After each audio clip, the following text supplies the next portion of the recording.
Hello and happy Saturday. Walter Reed is getting a quick mention in an upcoming episode of the show, so we thought we would bring out our episode on him as today's Saturday classic. He was a U.S. Army doctor who did research into diseases like malaria, typhoid, and yellow fever. This episode originally came out on November 5th, 2014. Enjoy! Welcome to Stuff You Missed in History Class, a production of iHeartRadio.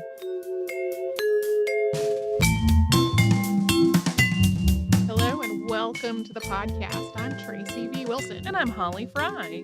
So most people, at least in the United States, have probably at least heard of Walter Reed, if only for the name of the Army Medical Center, before it became kind of notorious due to a really huge neglect scandal in the late 2000s.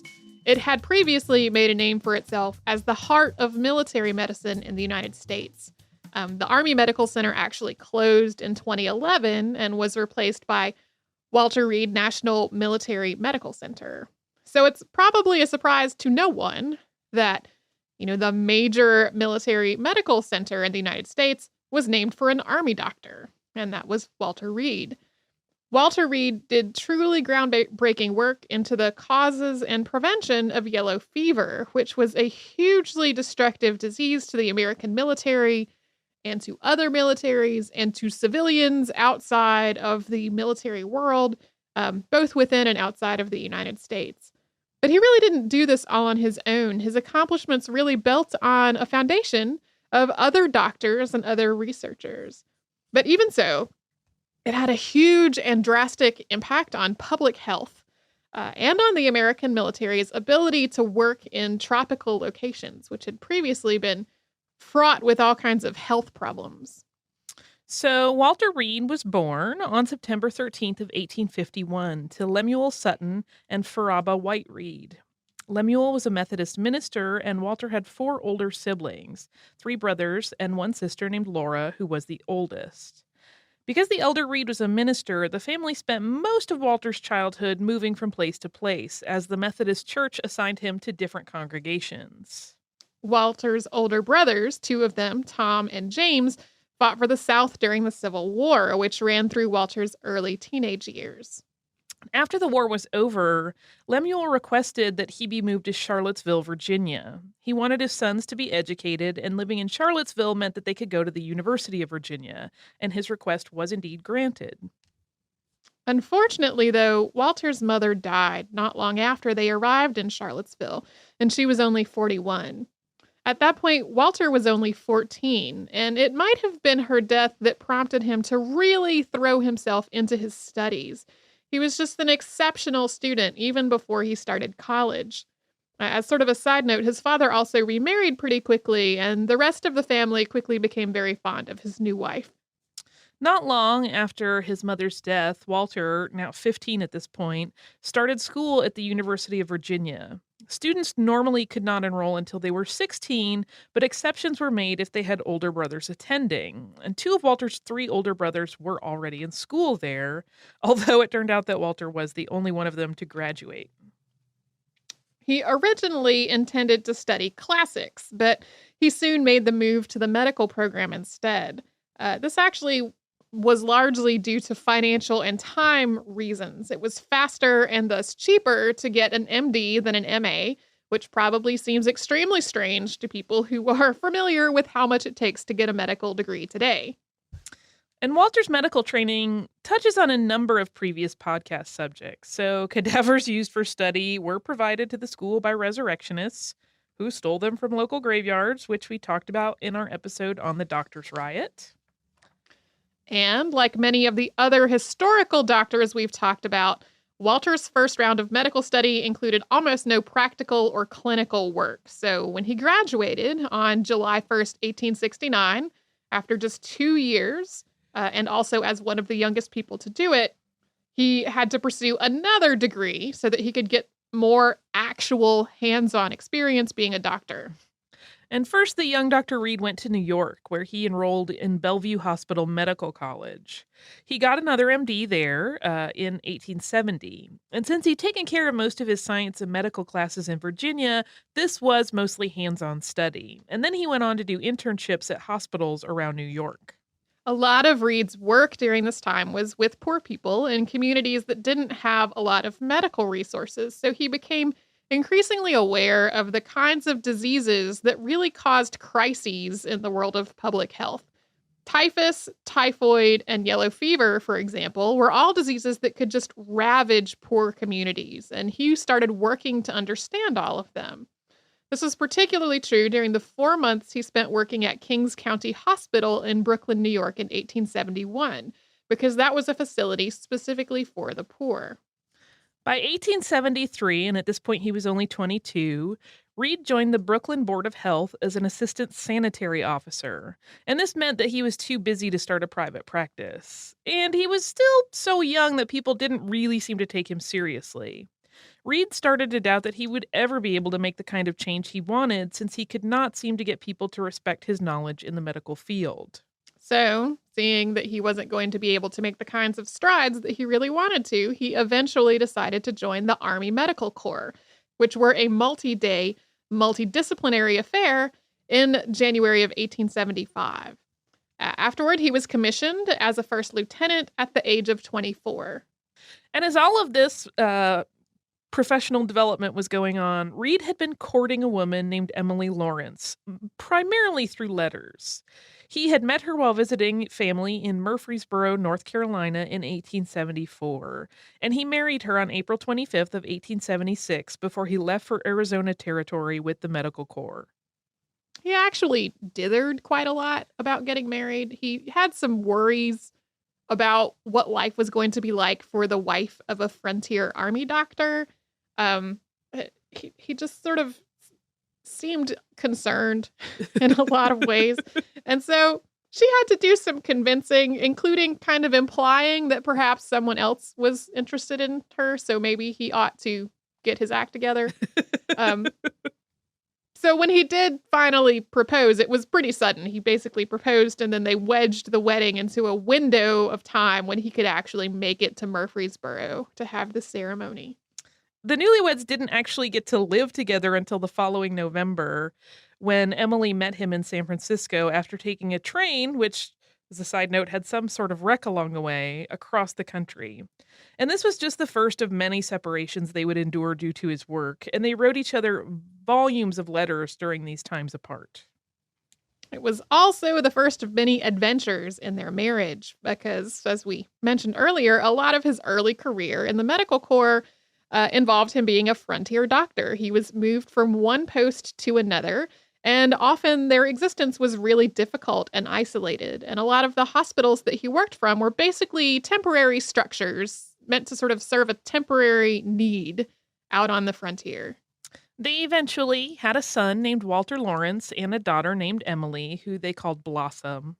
Walter Sr. most likely delivered his son himself, as at that point they were stationed at Fort Apache on the frontier. Also living with them for many years was a young Native American girl named Susie, who Reed had treated for serious burns after some sort of intertribal battle. Susie wound up living with the family for about 15 years. She was sort of a combination surrogate daughter and help around the house. At first, Reed was a frontier army doctor, as we said, moving from garrison to garrison, mostly around the American West. And these remote outposts did not have the sorts of facilities or resources that Reed needed to continue his studies of bacteriology and pathology, so he requested a leave of absence. As Tracy said, a lot of these facilities were just temporary setups, so they were not going to have a lab where he could really do this work. Instead, he ended up transferred to Baltimore at a couple of points, which allowed him to work at Johns Hopkins University Hospital Pathology Laboratory. Two really monumental things happened in Reed's life in 1893, and we're going to talk about them after a brief word from a sponsor.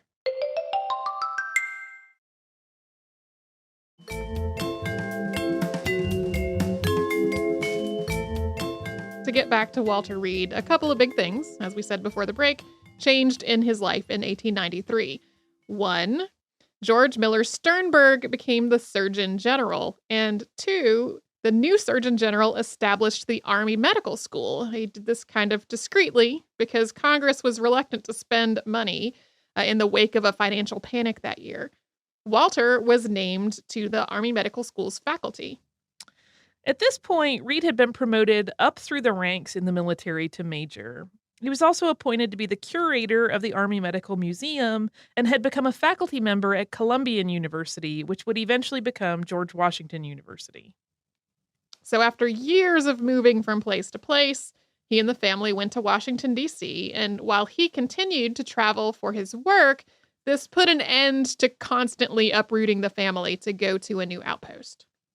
His early interest in public health played out in a study of the diseases that were most problematic to the military.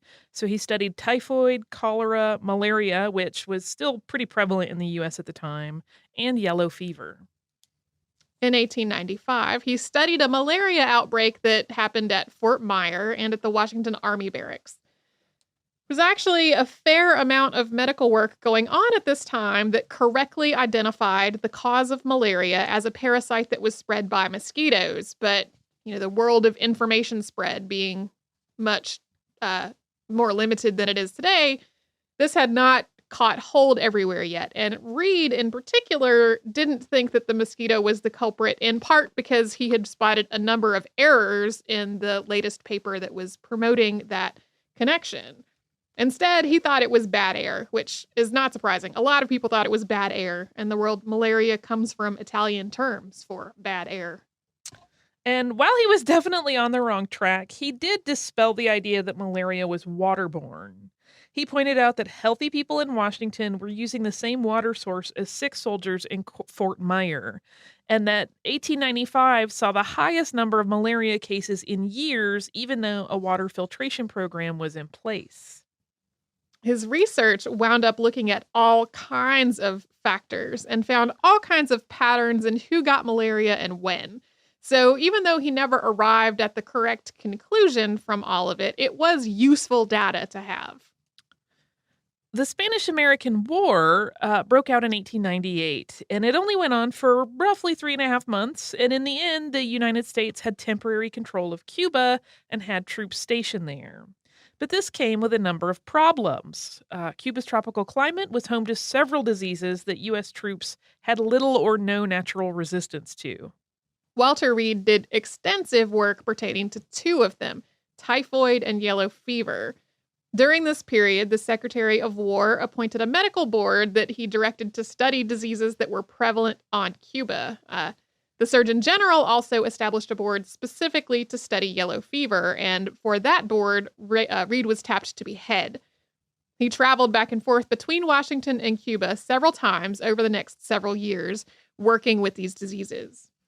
First, typhoid fever. So not to be confused with typhus, which is spread by fleas. Typhoid fever is caused by bacteria, Salmonella typhi, which is spread through feces. Today, there is a vaccine for it, and it's usually treatable with antibiotics, but that was not true in the 1800s. So typhoid is carried in the stools of infected people, and it's transmitted by contact in one way or another with those infected stools. So that can mean flies crawling around on feces and then crawling around on food. It can also be transmitted when water or milk are contaminated with infected feces, and people can continue to spread it even after they've recovered, a la the infamous Typhoid Mary. At this time, the military had huge sanitation procedures in place to try to prevent the spread of typhoid, but many of them just weren't effective. They had to do with cleanliness and disposal of waste, but it still spread from one infected person to another. Camps would be relocated entirely for fear of contaminated water sources. Although Reed was definitely involved in study and trying to come up with plans for how to prevent the spread of the disease, like new latrine designs to try to keep the waste away from other things, the primary researchers on it were Victor Vaughan and George Sternberg. And unfortunately, their work didn't really get to a satisfactory conclusion during Reed's lifetime. They didn't manage to wipe out typhoid. It was basically endemic in the military, and efforts to clean up after it just were not enough. In the end, vaccines, which were developed not long after the turn of the century, did a lot more to stop the disease than all of their hygiene efforts, which were just not sufficient. In the end, he took a much greater lead in the fight against yellow fever, and his work with yellow fever wound up being a lot more effective than the work the team was doing to try to control typhoid. Yellow fever was a huge problem in Cuba, as well as in parts of the United States. In less tropical parts of the world, the disease was fairly seasonal, with huge outbreaks when the weather was warm. It's a hemorrhagic disease that causes fever, joint pain, vomiting, hemorrhaging, bloodshot eyes, and jaundice. Yellow fever had two nicknames. One was Yellow Jack, which obviously was because of the jaundice. And the other one, and heads up, this is gross, was the black vomit, because in the end stages of the disease, people would bleed into their digestive systems. And then they would throw that up. And what they threw up was black because of the enzymes interacting with the blood. One of the worst parts of the disease was that the symptoms often cleared up after a few days, which made people think they were going to survive. But then the symptoms would come back as the liver failed and the internal hemorrhaging started. It was absolutely horrifying, and the mortality rate was up to 85%. The prevailing theory before Walter Reed really got involved was that yellow fever was spread by fomites. And if you've ever played Plague Inc., you know that these are external objects that are capable of hanging on to and spreading disease. So, when Native Americans contracted smallpox after being given blankets that had been used by smallpox patients, the blankets were fomites. However, some doctors already thought yellow fever was spread by mosquitoes before Walter Reed got involved. Cuban doctor Carlos Juan Finlay had first theorized that yellow fever was spread by mosquitoes as early as 1881. He did 104 different experiments between 1881 and 1898 to study the disease's spread. Most of Finlay's subjects were immigrant workers who allowed themselves to be bitten by mosquitoes that had bitten yellow fever patients. And it may seem kind of weird that people would be okay with this exposure without some kind of other incentive to make it more enticing. But yellow fever was so widespread that pretty much everybody thought if you were in Havana long enough, you would eventually get it. So a lot of people were like, I might as well get it over with and actually have a doctor nearby if it's going to happen to me. Finlay even figured out which specific species he thought was at risk. This was a common household mosquito that at the time was called Culex fasciatus, and now it's called Aedes aegypti, and I hope I have pronounced that remotely right. But people did not take him seriously. This was in part because some of his experiments failed.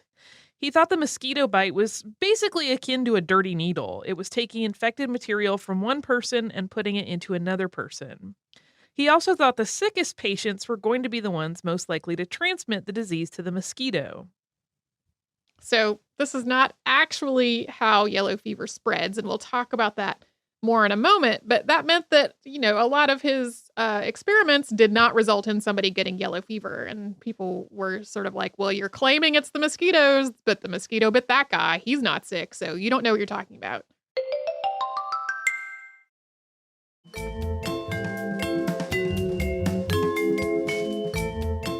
Walter Reed, for his part, worked with a team of other doctors, including Jesse Lazier, Aristides Agramonte, and James Carroll.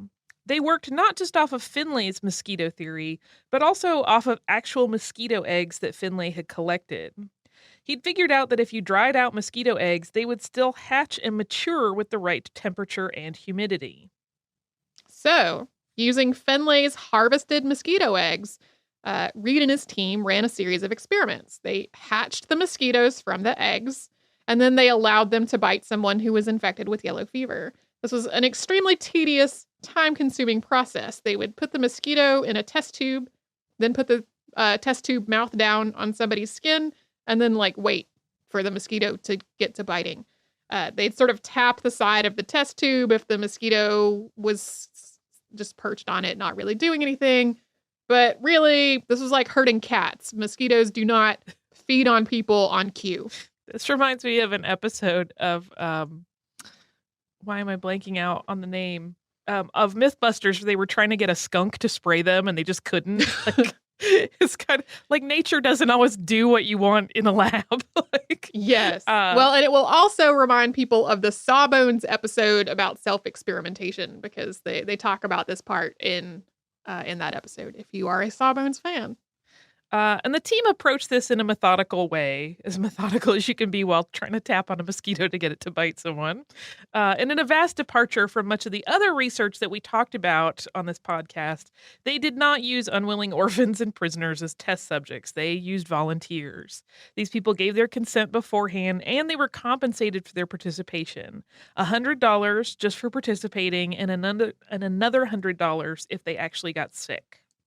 This was basically revolutionary in the field of medical research. It's probably the first time that informed consent became a thing in Western medical study and research. And through these experiments, they discovered a number of things about yellow fever transmission, including why some of Finley's experiments failed. It became clear as they went that mosquitoes could only pick up the virus from a sick person's blood 2 or 3 days after infection. And it took 2 weeks for enough of the virus to reproduce inside the mosquito for someone it bit to get sick. So there was an incubation period that had not been accounted for. And after that, the mosquito could then spread the disease for a couple of months. As a side note, this is why mosquitoes don't transmit HIV. HIV doesn't reproduce inside a mosquito's body the way yellow fever does.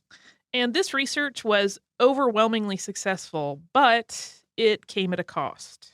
James Carroll, one of the researchers we mentioned earlier, was infected with yellow fever and he almost died. And this is reportedly because the mosquito in question had not eaten in about 3 days of them trying to coax it to bite someone.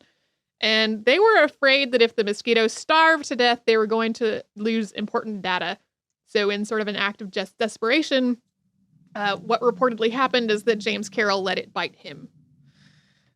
There's this whole other weird thing in my head swirling about the idea of trying to keep mosquitoes as pets almost for medical research. And it's very strange to think about.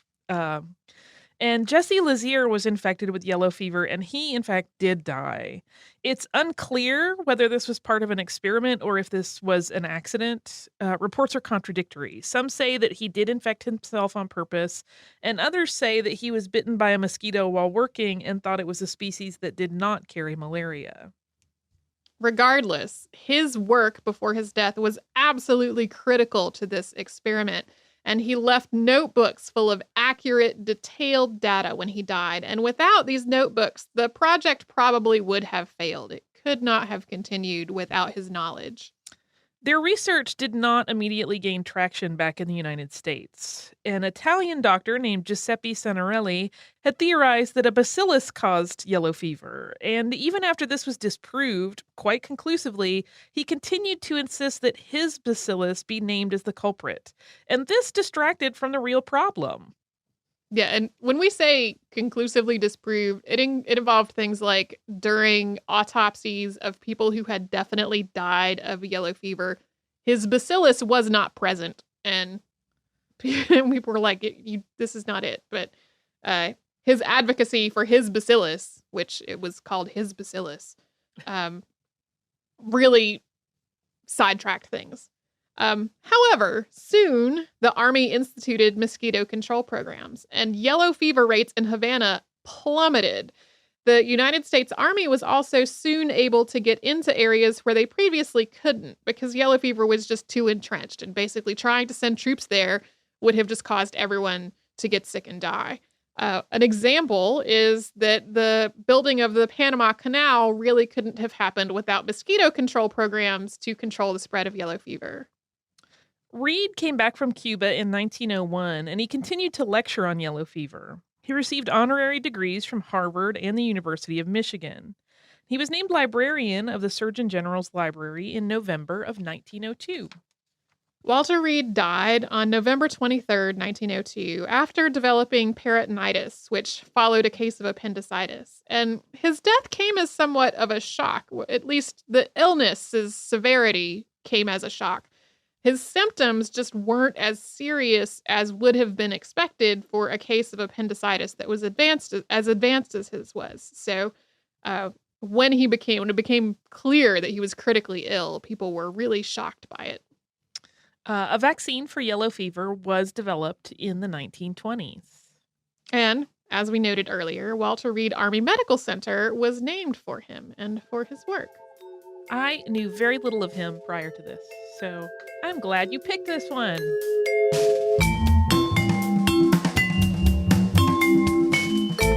Thanks so much for joining us on this Saturday. Since this episode is out of the archive, if you heard an email address or a Facebook URL or something similar over the course of the show, that could be obsolete now. Our current email address is historypodcast@iheartradio.com. Our old How Stuff Works email address no longer works. You can find us all over social media at Missed in History. And you can subscribe to our show on Apple Podcasts, Google Podcasts, the iHeartRadio app, and wherever else you listen to podcasts.